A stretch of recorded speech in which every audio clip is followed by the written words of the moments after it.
Good morning. Good morning. I think I'm live. So good morning and welcome to the Daycare Q&A Show. I'm your host, Adrienne Bradley from Thriving Childcare, and thank you for joining me here this morning.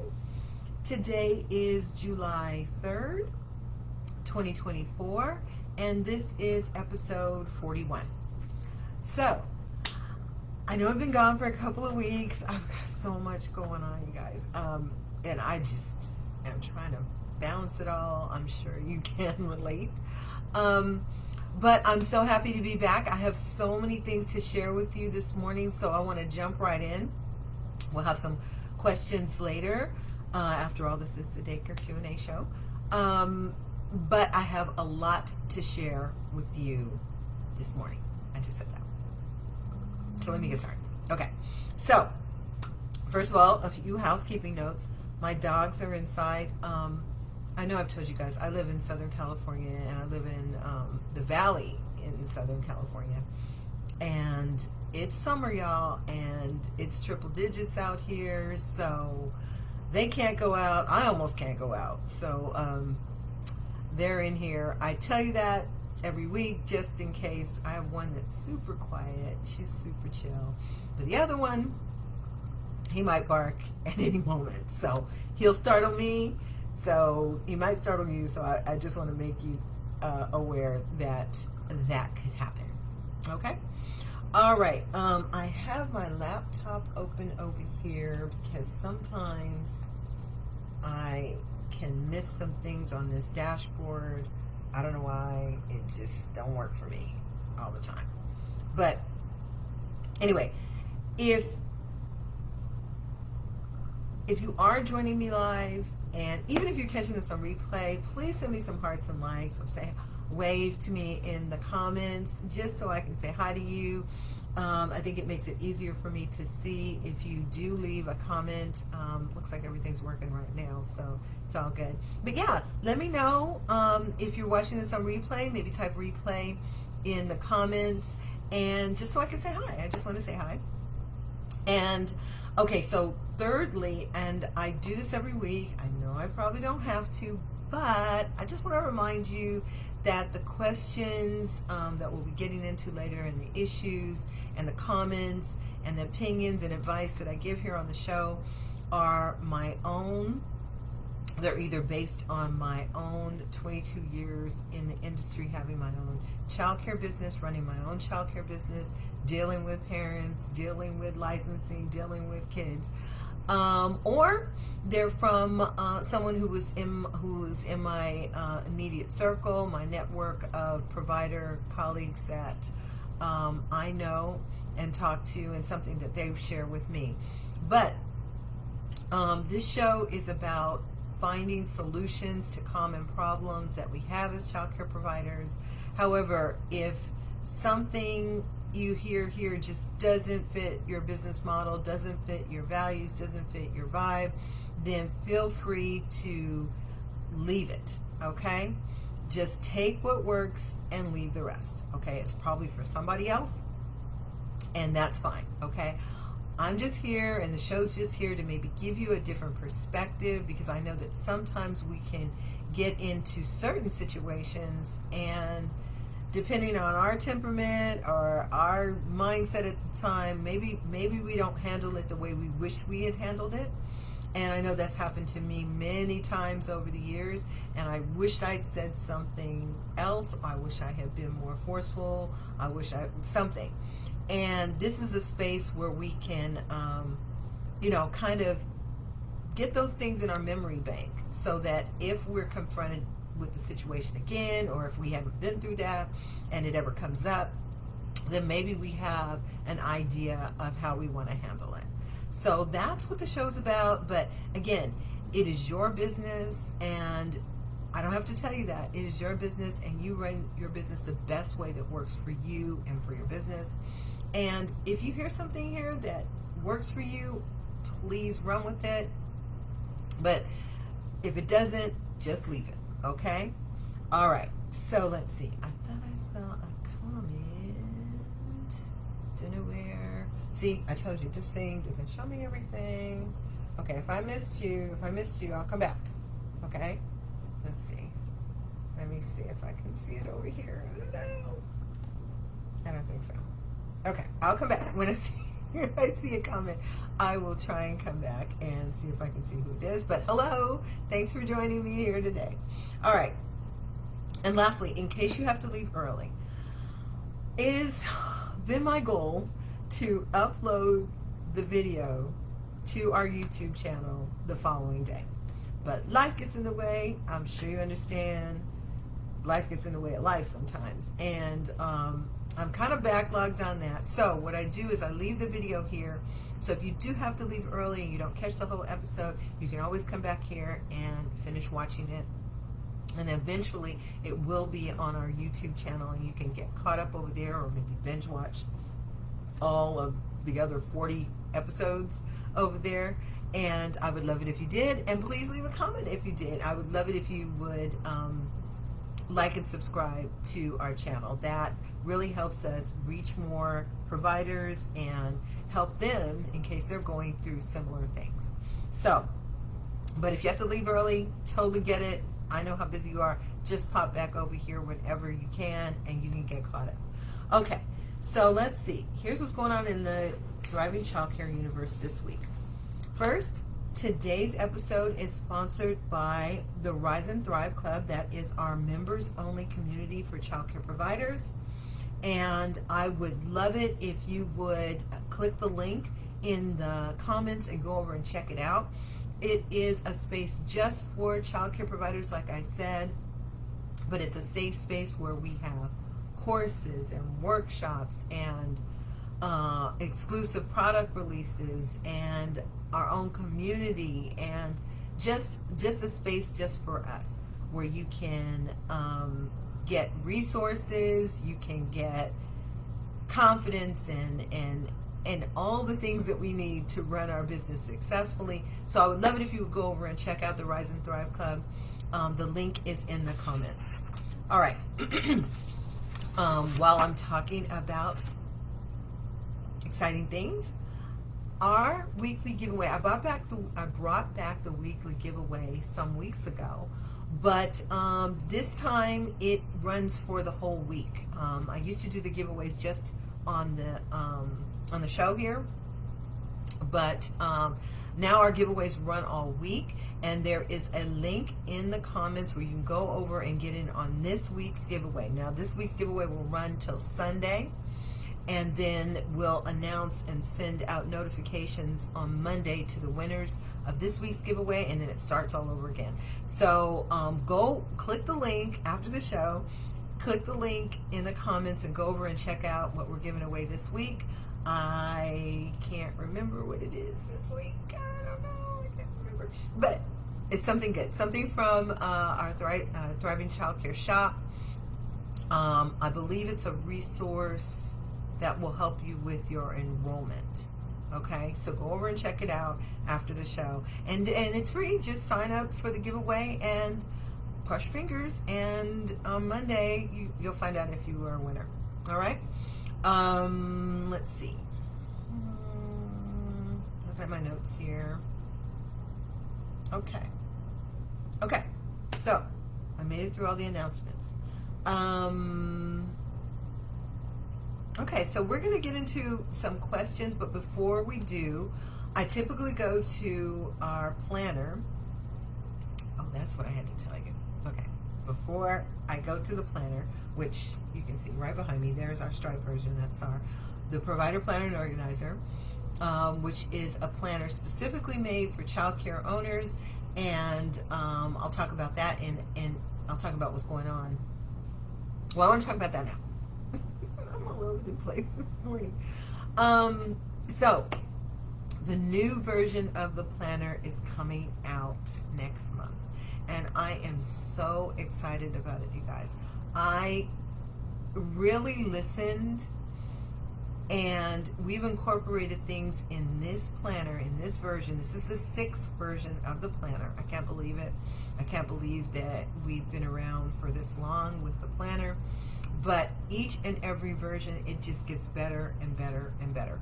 And this time, it has features that not only are new and exciting for us, but they really can't be found in other planners. So I know what it's like to, my niece gave me a planner for Christmas, and I know what it's like to use a regular planner, and it's nothing wrong with that. Some people have multiple planners that they use.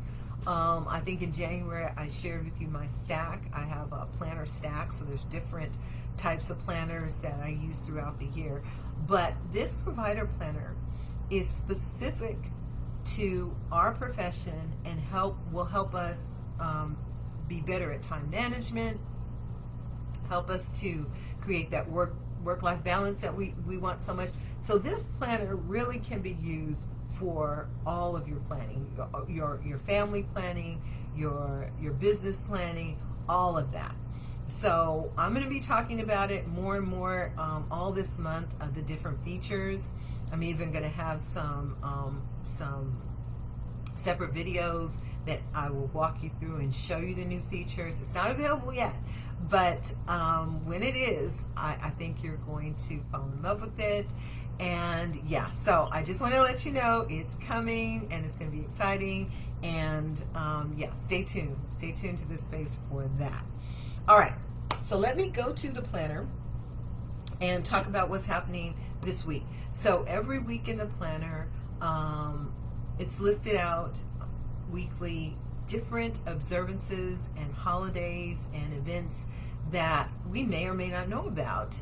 Not the usual ones, by the way. Happy early Independence Day if you are in the States here. Tomorrow is the 4th of July. So happy early 4th of July. And everybody knows about that holiday, but you may not know about a lot of the other national days. And I say it all the time, but it's true. My daughter doesn't believe that some of these days exist, but they actually do. And we have them in the planner so that you can maybe create a special project, read a book around, talk about, create an event around, just to mix it up and make it a little bit different and fun for the kids and for yourself and for your staff. And that's what this planner has been good for several years. So I'm going to talk to you about a couple of days other than the 4th that you may not know are happening this week. So today, like I said, is the 3rd of July, and today is National Eat Your Beans Day. Can you believe that? It's National Eat Your Beans Day. So I don't know if you probably already have your meal plan set out for this week, but you can talk about beans with the kids. Maybe you have a story about beans in your library. Talk about what they're good for, what they provide for our body. Talk about different beans. Maybe, if you got really little kids, you probably don't want to pull out any beans because they're probably a choking hazard. But chili, we make chili with beans. We have refried beans, all the different beans. You can maybe talk about that no matter what you're serving for lunch today or snack today. Maybe talk about the fact that it's National Bean Day. And I'm sure the parents don't know about that, so why don't you share that with your parents too? All right, so it's National Eat Your Beans Day today. Tomorrow, of course, like I said, is Independence Day here in the States. But on Friday, which is the 5th, that is Friday, right? I'm gonna look at my calendar. Yeah, Friday's the 5th, and on Friday it is National Graham Cracker Day. So I'm sure the kids would not mind. They might mind the beans, but they won't mind the Graham Cracker Day. So maybe you have a couple days if you happen to be open on Friday and you're not closed for the rest of the week. Then maybe think about talking about it's National Graham Cracker Day and creating a snack around graham crackers. I'm sure, like I said, the kids would not mind that. So those are some observances that you maybe could run with this week. Let me see. I think I saw somebody come in. Let me see if I can go down. Hi, Deborah Hurley. I'm back. How are you? Good to see you here. Okay, so I can see the screen. I'm glad you're here, Deborah. Okay. Excuse me, and I remembered to bring my water.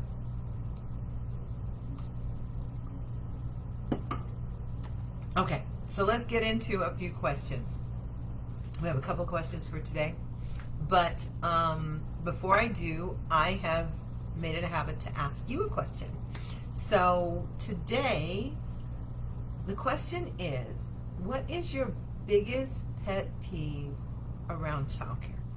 What's something that just annoys you about childcare? Your biggest pet peeve about childcare. Go ahead and put it in the comments, put it in the chat, and let's share. I'm sure there's a lot of commonality. It's not just us that we feel this way, but I'm interested to know. Deborah, what is your biggest pet peeve when it comes to childcare? So, you guys come back and put it in the chat. I'm trying to think of what my biggest pet peeve is. I guess my biggest pet peeve, and I don't know if this would qualify, but it would have to be the time involved. I think not only are our clients not aware of the time that goes into running a childcare business, sometimes I think we are not aware. And I think that that adds to the overwhelm and the frustration and the burnout, quite frankly, because we don't take into account so much time, how much time is involved with running our business, how much energy and time it takes to run this business is immense. And yeah, that would probably be one of my biggest pet peeves, because I said this before, I know I probably said it on the show, but I realized that years ago, almost 7 days a week, I was doing something that related to running my childcare business. Maybe on the weekend it was doing the shopping. After hours it was doing the cleaning. Early in the morning it was getting prepared for the day. I mean, it was just 24, well, not 24/7, but at least 7 days a week I was doing something related to running my childcare business. And I realized excuse me, I realized the toll that it was taking, because I hadn't kept myself aware of how much time I was spending. And excuse me, once I really paid attention to that, then I intentionally carved out some time for my space for myself, carved out some time for myself where I wasn't focused on the business. Okay? And you need to do that. You need to do that. I mean, I ask questions on the Facebook page all the time, and one of the questions that I ask when holidays come up is, are you taking off? And so many providers, it doesn't matter, maybe Christmas, but for most of the other holidays, I always get back, no, I'm not taking off, my parents need me, and yeah, I'm open. And I get it because I was like that. I was like that early on. I was like that for a while with my own business. And it was the same thing. I felt like, they can't manage. They depend on me, and I will be falling short of my commitment or my responsibility as a childcare provider if I was to take the day off. I changed my mind over the years, because I realized that I mean, not even vacations, you guys. I wasn't taking vacations. I wasn't taking holidays. And looking back, I was telling somebody yesterday, looking back, when a parent would show up and it was on a holiday, even though I had told them it was a holiday, they had been made aware and I would take them anyway, I was probably out of compliance because I had told the state that I was going to be closed on that day. So I wasn't supposed to be open, on top of the fact of me needing rest and recoup. And to enjoy my family and my time off. Like, and the other thing was the parents, they were off work. They weren't even going into work. But because they felt like they could drop off the children, they would. And so I had to get really intentional about my policy around that, not just with my clients, but with myself as well. And realizing that I created, not just for the holiday, the vacation or holidays, a policy, but for all of my policies, that they were created for a reason. And it was to either stay in compliance with licensing or the health department or whatever, or my insurance, or, there was a reason this policy existed. And for me to dismiss it, it's not my client's fault. It's my fault. It's my responsibility to enforce my policies. I can't be the first one. I said this years ago. I can't be the first one to break the policy. And that's what was happening. For me to allow this, I was breaking the policy. And once I realized that and took ownership of that, I was able to turn that around. And I did what worked for me in my business, which was to advise my clients, okay, this is what's up from the beginning, from them enrolling, even sometimes at the tour, okay? This is the policy with regard to this or that or the other. So they've been informed. Not only that, to put my policies on my website, to have my parent handbook on the website, to address some pain point policies inside my newsletter, so that I kept reinforcing and reminding, and I know a lot of people don't feel like they want to have to remind grown adults, but these are your policies. I think I can conceive that people would forget certain things. I forget things all the time. So what's wrong with a little reminder? What's wrong with putting something on the sign-out sheet that we're going to be closed tomorrow on the 4th of July, just in case somebody thought we weren't? I don't know. Or they forgot, or they're not paying attention to what day it is, whatever. What's wrong with that? I didn't have a problem with it. If you have a problem with it, then do you, okay? But all these things made me confident in the moment when a parent would show up at the door again on a holiday. I did not feel the same way as I felt before, because I felt, now I have advised you. I've sent out little reminders, text reminders. I put something on the sign-out sheet. I've given you what I would make a magnet at the beginning of the year that had all the specific days of the days we were closed in that year. And I would give that to them in their Christmas card. So I felt like I had done all the things to make them aware, okay? And I probably overdid that. I will grant you that. But in the moment of them knocking on the door, at that point, I was like, no. You have been told. So, I'm sorry. Sorry, not sorry. You got to work it out. And I didn't feel bad about it. I didn't feel bad. Now, that's what I did. It might not take that level of overdoing for you.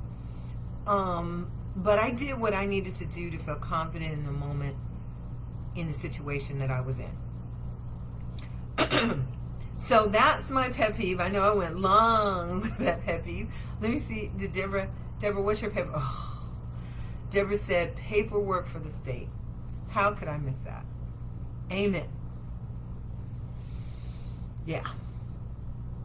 I think hers trumps mine because the paperwork for the food program, for the state, for just your paperwork, your internal paperwork, the contracts and the this and the making sure that things are up to date and you have current phone numbers and emergency numbers. I had to create policies, internal policies.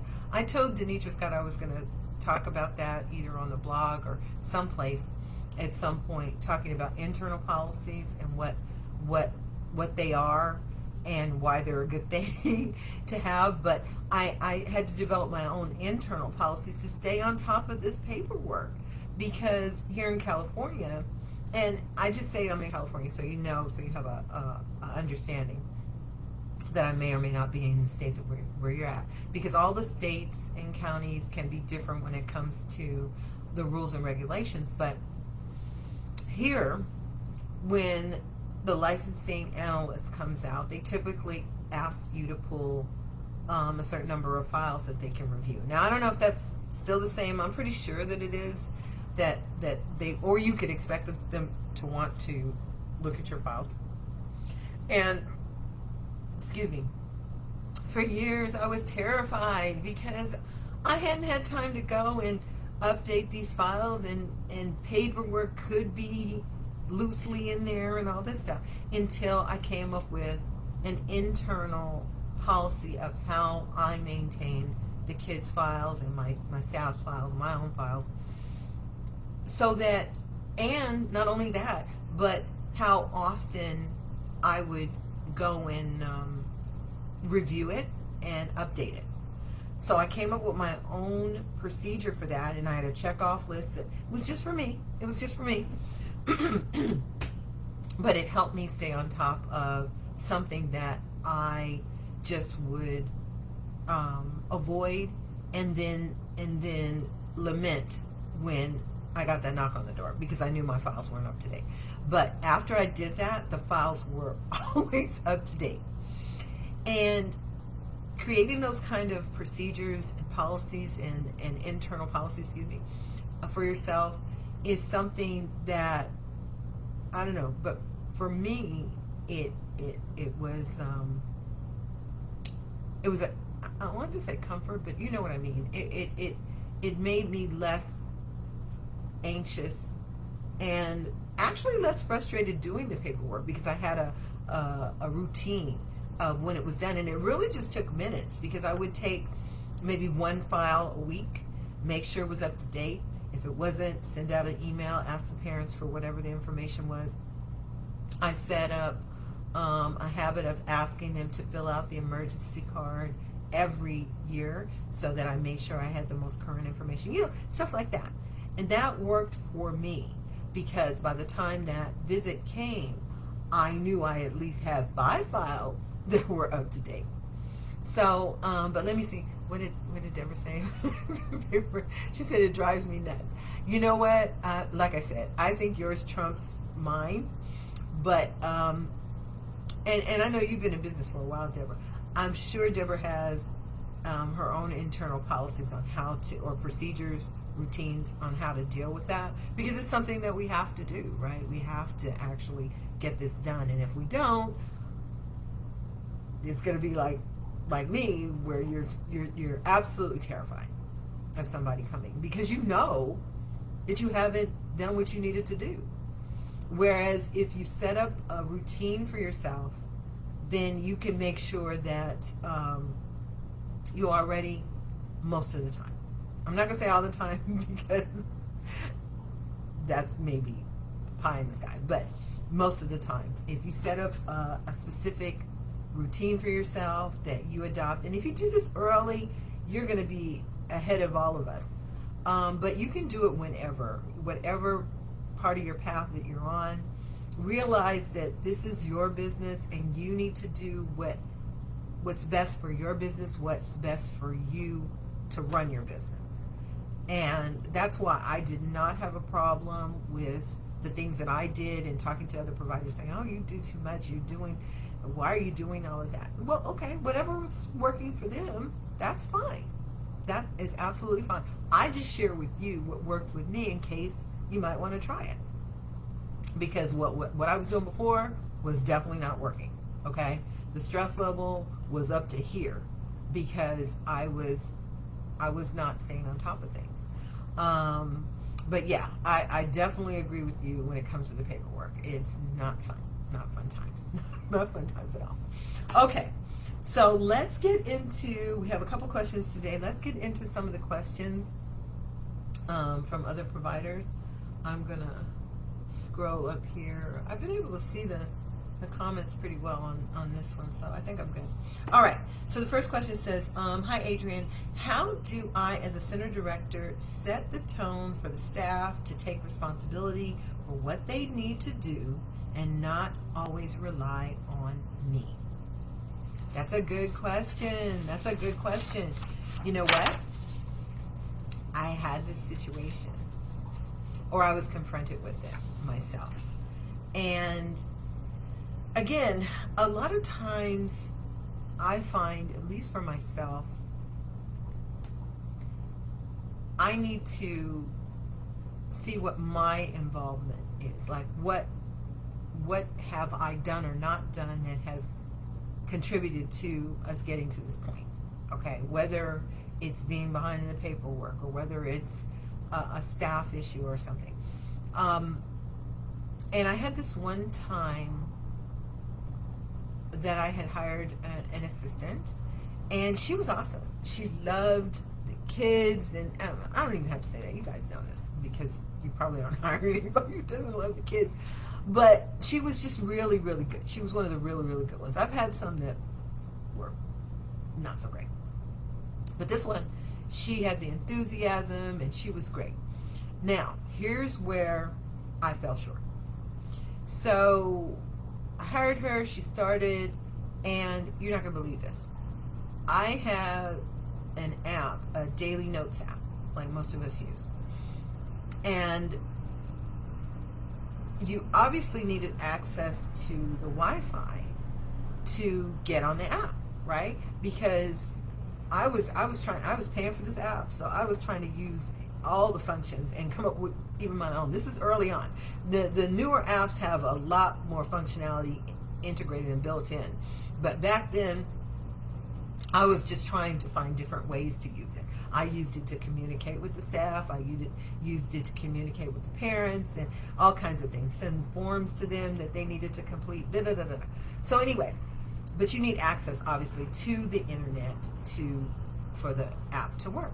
So part of her responsibilities was to keep up with the daily notes on the apps, like the diapers,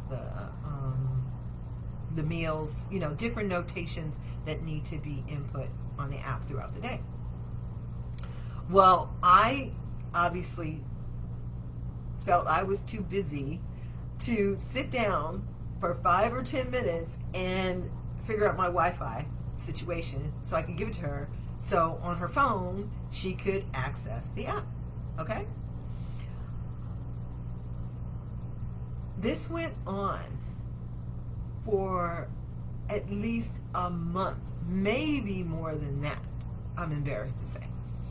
And I'm overwhelmed, I'm so busy, and I need to do that, and no. Mind you, this whole time, because she doesn't have access to the app, I'm having to go and do the functions that I wanted her to do, that her position she was supposed to do. So I'm having to take time. This is why it doesn't make sense, because if I just took time to pull up the Wi-Fi information, or to just have that available all the time somewhere, I wouldn't have had to do all this. But instead, I'm entering all of the inputs, I'm doing all the things, right? By the time I found the Wi-Fi and she was able to get on the app and actually do the functions that she was supposed to be doing the whole time, now to her it felt like she had to do more. Instead of starting out doing that from the beginning, it felt like, and I can understand it, it felt like, oh, now I have to do this. So she was already comfortable with whatever she was doing, and now this feels like a new task. This feels like a out of the blue task, when in fact she should have been doing it the whole time. But it was my bad. It was my fault that I didn't take the time to onboard her. This should have been part of the onboarding, making sure she had access to the Wi-Fi, because she was going to need it. So to this question, and I don't have the person's name, but to this question, I would say make sure that you are onboarding your staff completely. And I say that knowing, it's understandable that some little details could be missed here and there and what have you. But if you automate this, and you can automate this in a way that you just make up a handbook that has all of the information in it. You can do that. I actually have a course on daycare onboarding where I actually instruct a better practice, I believe, which is to create videos. So in this situation, she should have been given the Wi-Fi information as a part of her onboarding, either in an email before she even arrived the first day, or at the very least have it posted in the room and show her, maybe on a video where it's posted. There's so many things you can do to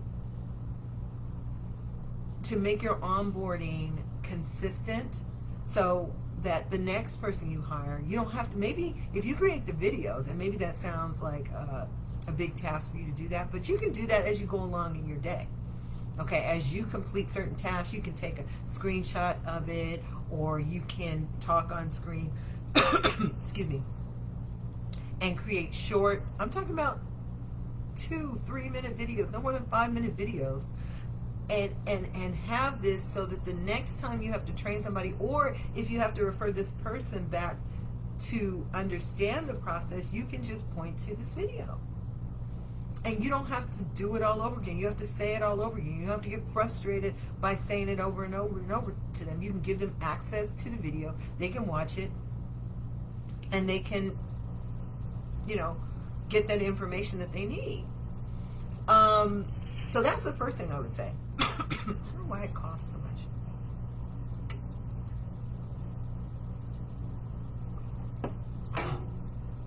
I was just talking to a cousin before I got on, and she was saying that she has this cough that just has lingered for weeks and weeks and weeks. It's not COVID, but she can't get rid of this cough. And I'm like, now I'm coughing.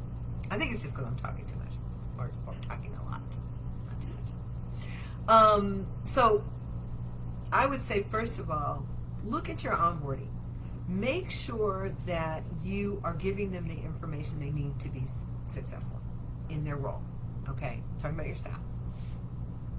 Make sure that, because when you don't know what you're supposed to be doing, this can make them rely on you.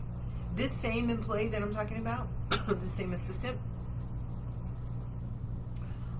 I didn't realize, but I think part of the lack of onboarding created a situation where every 5 minutes she was asking me what she wanted me to do with the kids. And this was weeks in. She still, because she had developed a habit of asking me. And I was getting frustrated because I'm like, okay, what did we do yesterday? What time is it? We have a schedule. What I mean? But she had just become accustomed to asking me everything. And it was driving me nuts. It really, really was. But did I ever sit down and tell her, okay, this is what you're going to be doing just about every day, okay? At this point in this time during the day, we're going to be doing diapers. This time is lunch. This time is naps. Did I really lay it out for her so that she could refer to that and remember? Or did I just shove her in a room? Denisha Scott talked about this in a line years ago. And I so related, because a lot of times by the time I got an assistant, it was way past the time I needed an assistant. I was burnt out, tired, and I needed some relief. So by the time I got my assistant and they showed up the first day, I pretty much, without consciously doing it, put them in a room with the kids and basically expected them to figure it out. And that's not onboarding. That's not setting them up to be successful. That's setting them up for failure, and it's setting the whole situation up for failure. So look at your onboarding. Make sure you're equipping them with the knowledge, your staff, you're equipping them with the knowledge they need to do the functions of their role.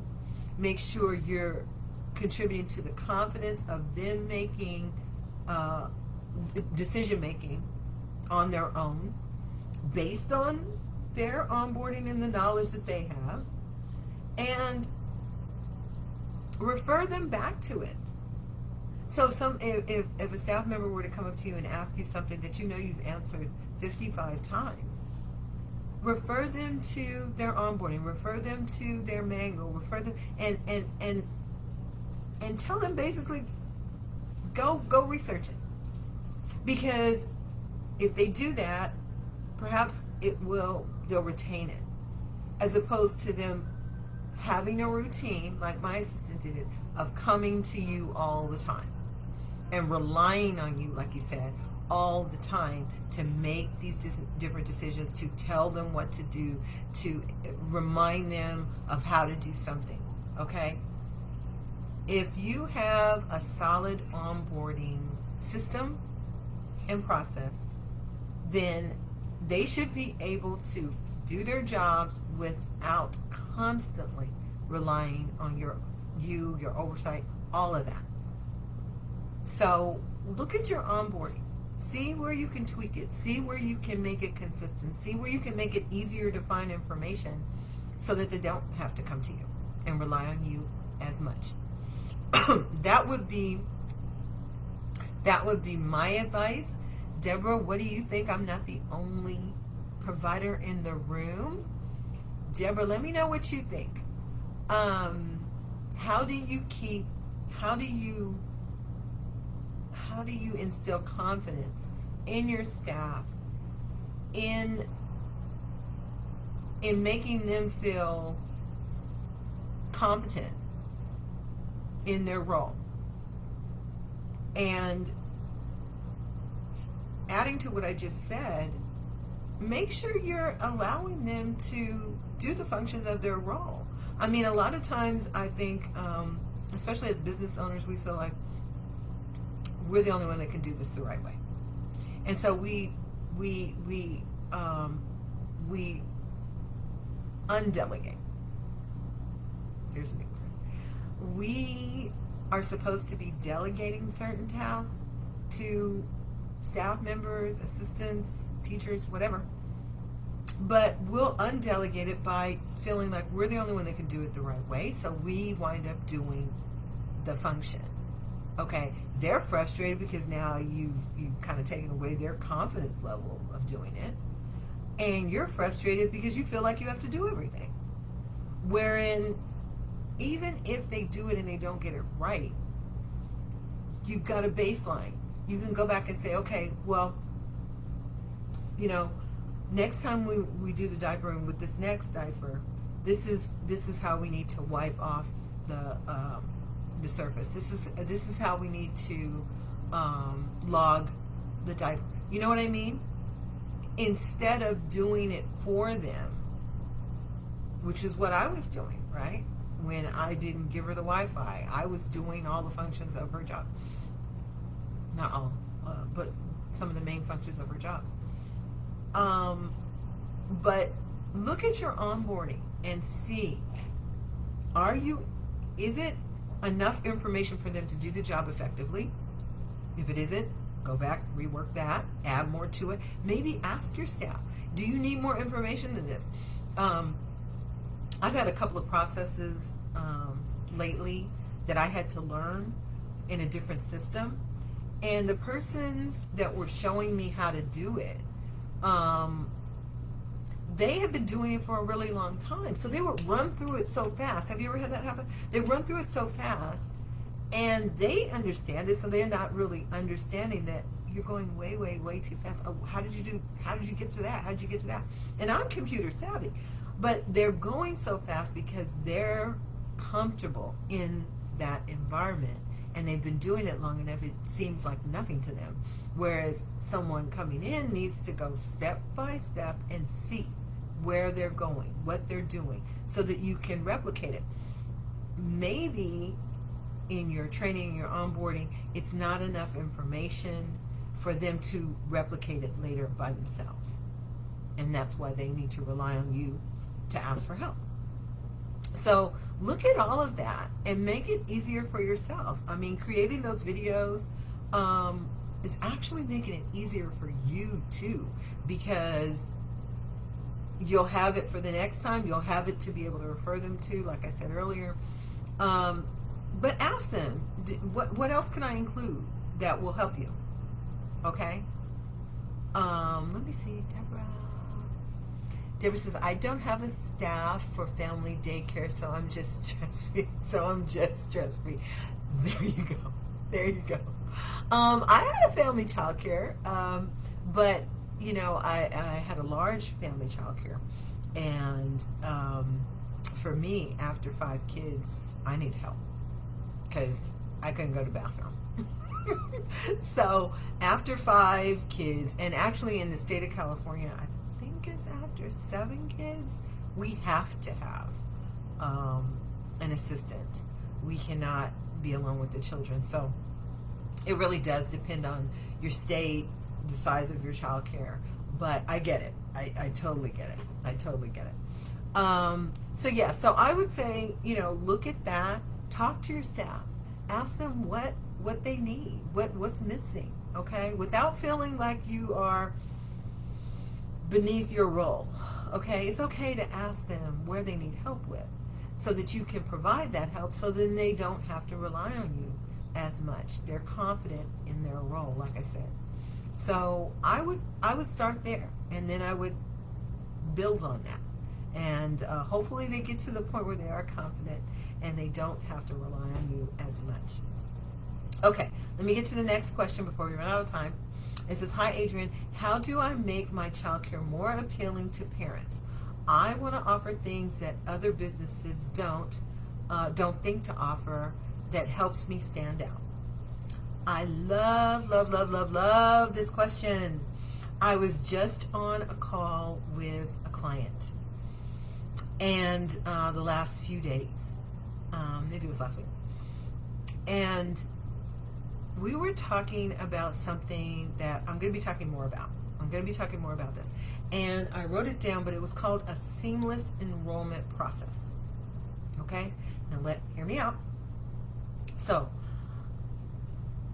she was, I forget how the conversation started, but we brainstormed different ways that she could create that her enrollment process could be kind of like worry-free for a new client. So what I told her was, in my childcare business, I told the parents they needed to provide the pack and play, and the pack and play, and either I could get it for them, or if they had maybe an extra one from their baby shower or whatever, they could bring it to the child care, but it had to remain here. It had to remain here. We're not going to go back and forth and back and forth. Because I don't want, I forgot it, it's Monday, I forgot it, I don't have their pack and play. No. It had to stay. But then I realized that in the space where we would be using pack and plays, there was only so much space. And some of those pack and plays are bigger than others. I mean, you know, you think that they're all the same size, they're not. Some are jumbo size, some, that block one that was like a full square, not even a triangle. That's huge. So at some point, I realized that I wanted the smaller pack and play so that I could fit it in the space better. So I would look up at Walmart or Amazon, and I would find the pack and play that I preferred for the space, and I created their enrollment fee and told them, this is what this covers. This covers the pack and play and the sheets for the pack and play. The sheets needed to remain as well. And we talked about creating this process that made it easier for parents. So imagine being at the orientation of the tour and me saying to you as a parent, well, as part of your enrollment fee, we get the child their own pack and play that only they will use and the sheets for it. Suggesting to them to just make it easier when it comes to the diapers or the wipes. Why not have that delivered here? So you don't have to worry about transporting it to me every week or every... Now, think about this, because this part, when it comes to the diapers and the wipes, because I had to explain to my clients at some point, listen, I only have so much space. So you can't bring me a year's worth of diapers. I don't have anywhere to put them. We have other children. So it has to fit in their cubby. But suggesting to them that they set, most people now get things delivered like that. Especially when it's an ongoing thing like diapers and wipes and so forth. Suggest that they have it delivered to you. So that's one less worry. They can set it up on subscription and they don't have to worry about it. All they have to worry about is changing the size whenever you say, hey, I think they've gone out of the size. So thinking and brainstorming things that you can do that when you talk to your clients, you can say, I know that you have a lot on your plate as a working parent. So I want to make it here at my childcare, I want to make it as easy as possible for you. Okay? So you can have your diapers delivered here. You can, we can get the pack and play for you. You know, think of different things that are not going to be more for you to do. Again, a lot of times the initial setup of these things, if you take the time to do them, it'll actually make it easier for you in the long run. You know what I mean? So sometimes I think we need to get out of our heads and think that something new is going to take me time to set this up. It's going to take me time to learn this system or whatever. Whereas on the other end of that, it's going to be an easier situation for you. Remember what I was saying about finding the Wi-Fi. If I had taken the 10 or 15 minutes to figure out what it was, it would have saved me time, because I wouldn't have had to do all of that logging. That wasn't even my role to have to do.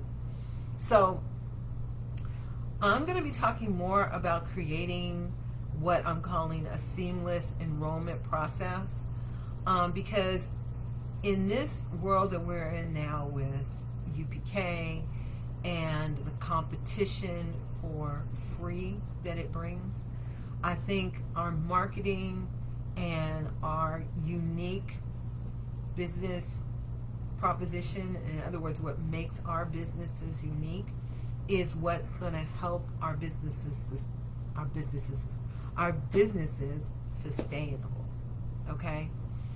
We've got to survive. We've got to survive, but we've got some heavy competition. So now's the time, guys. Now's the time to pull out all the bells and whistles.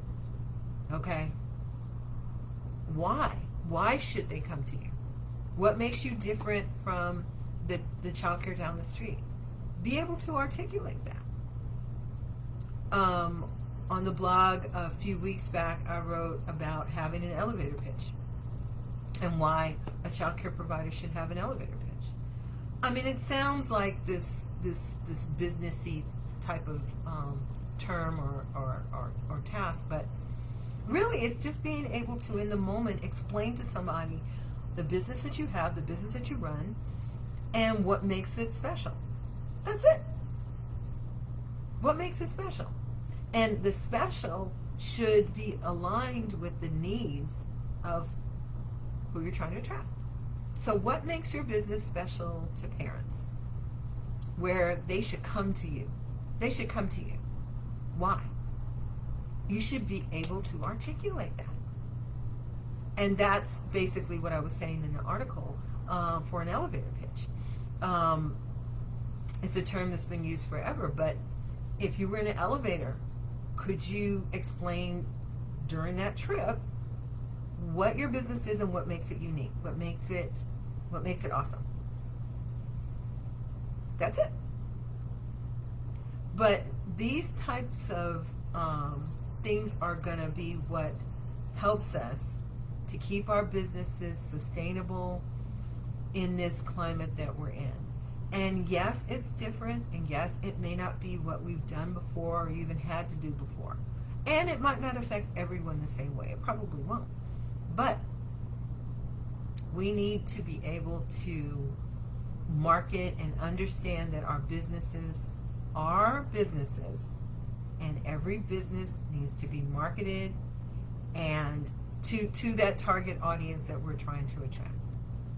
And we can do that. We've been doing it. We just didn't think of it that way, maybe. So, yeah. So, I'm so thankful for this question, because I just talked about this with a coaching client, and I was telling her there's a lot of things that we can do. And I'll go back and I'll listen, and I'll come back to you more. Like I said, I might put it on the blog. We might have more material inside the membership about setting up this seamless enrollment process, because I was so inspired by the conversation. I was like, there's a lot of things you can do that will make this attractive. It's like, without taking on more. Let me say that, because I realize how much you have to do, and I advocate for you so many times when people say things about providers. I'm like, they're busy. They don't have time for that. I know. Oh my gosh, I was talking to someone about a training after hours, and I was like, when I was running my childcare, you would have to pull me out of my house kicking and screaming after my clients left to go to some training. Oh no, I'm not driving someplace. I'm not going to do it. I'm tired. And I think that the people who set these things up, they haven't been in this situation, so they really don't understand when I say I'm tired. I'm not just saying I'm tired. I'm exhausted. And I probably wouldn't stay awake if I did venture out to some training. But anyway, so I'm going to end on time, because I have another call. I have another coaching call in a few moments. But and let me just check and make sure I didn't miss anything.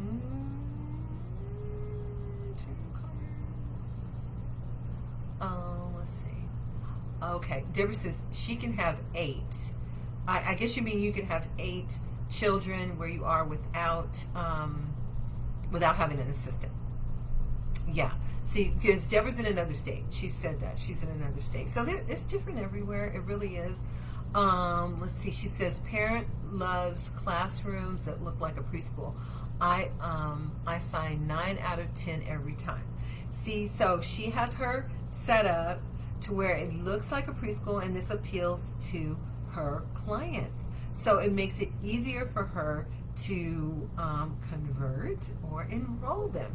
So understanding that, and you know what else too? Sometimes we can get blinded by our own space, right? And maybe ask some friends and family to come in and ask them to take on the role as a parent, to do some role play and get some feedback from them. You know what I mean? Okay, let me move on, because I have to get off in a second.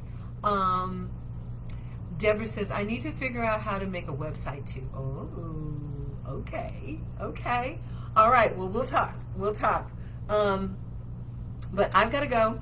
I just want to say that if you, first of all, thank you. Thank you for joining me here. If you're catching this live, especially Deborah, thank you so much. I'm so glad to see you again. And but if you're catching this on replay, I appreciate you too. Please come back.